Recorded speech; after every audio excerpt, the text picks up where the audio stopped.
J'ai bronzé, mais bon. Salut les camarades, donc salut également fraternel de la part des syndicats CGT du Val-de-Marne qui, pas plus tard que la semaine prochaine, se réuniront à leur 21e congrès en présentiel. Salut évidemment très fraternellement les camarades des Bouches-du-Rhône et plus singulièrement encore les camarades de la centrale de Gardanne, leur signifier notre total soutien et notre fierté surtout d'avoir de telles combattantes et combattants dans nos rangs, dans les rangs de la CGT. Écoutez-moi les camarades, on va pas alourdir, mais je partirai en quelques mots de l'appel, car pour moi il est majeur, il est stratégique. D'abord pour dire qu'à ce jour, ça a été dit durant toute la journée, ces 1500 dirigeants, militants de syndicats, d'UL, d'UD, de FEDE, de la Confédération qui l'ont signé. D'abord pour dire sur ce texte et confirmer que cet appel ne tombe pas du ciel, qui n'est pas un texte qui émane de quelques uluberlus de la CGT qui un matin ne savaient pas quoi faire et ont produit un tel texte.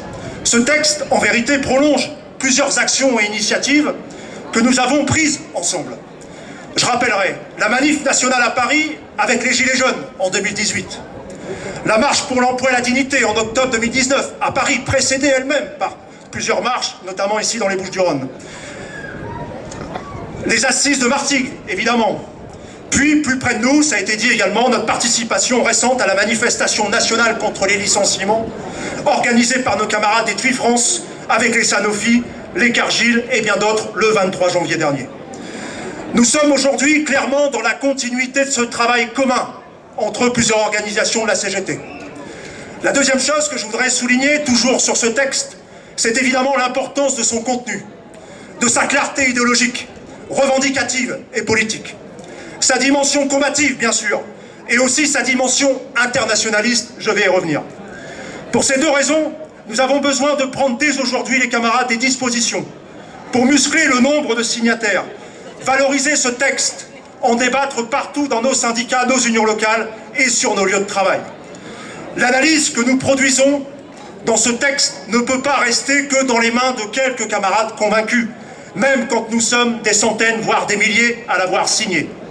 C'est plus haut et bien plus grand qu'il faut qu'on vise pour faire bouger la CGT et que la CGT elle-même se ressaisisse et bouscule la société. Cette diffusion donc de ce texte, cette appropriation est donc majeure si on veut que nos rencontres, nos échanges et nos initiatives aient un plus grand impact à l'avenir. Je ne reviens pas sur l'urgence, la gravité de la séquence dans laquelle nous sommes.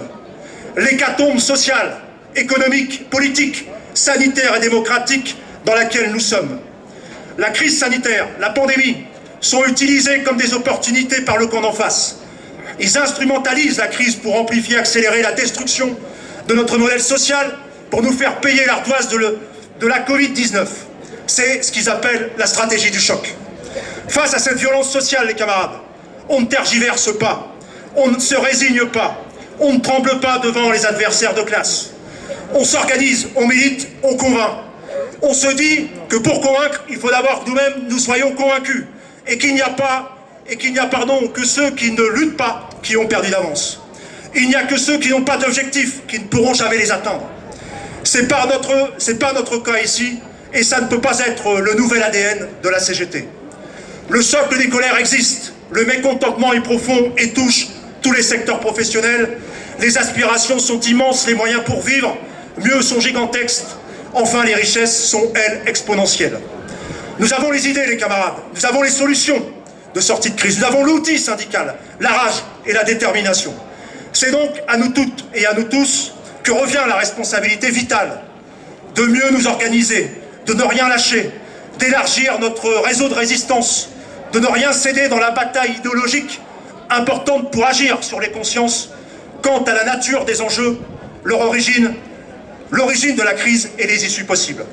La feuille de route dressée par Philippe Corda tout à l'heure et les camarades qui viennent de me précéder évoque plusieurs rendez-vous d'action, dont la journée de grève et de manifestation du 22 juin prochain. Clairement, les camarades, nous sommes ici favorables pour pousser dans toute la CGT pour que cette journée se transforme en une journée de grève puissante et en manifestation nationale interprofessionnelle à Paris. Face à ce chaos, c'est cette envergure de l'action qu'il nous faut viser.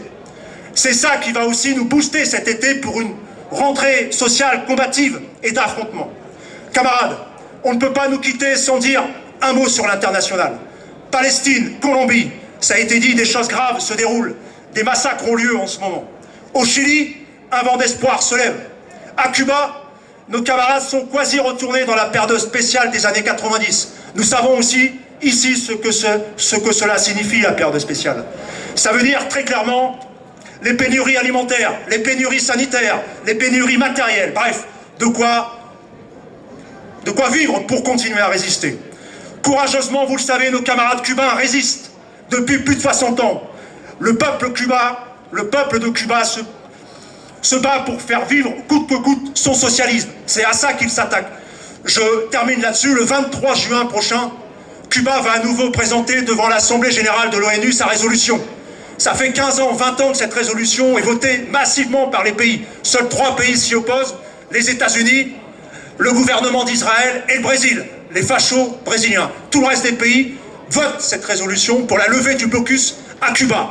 Sauf que c'est jamais suivi d'effet. Les camarades, d'ici le 23 juin, nous tous ici, on a besoin d'accentuer nos initiatives, d'accentuer nos efforts pour parler à tous les coins de rue, dans toutes les entreprises de Cuba, pour lever ce blocus. Parce que quand on s'attaque à Cuba, on s'attaque au socialisme. On s'attaque à un modèle anticapitaliste. On s'attaque à ceux qui condamnent l'impérialisme. Voilà, c'est notre camp.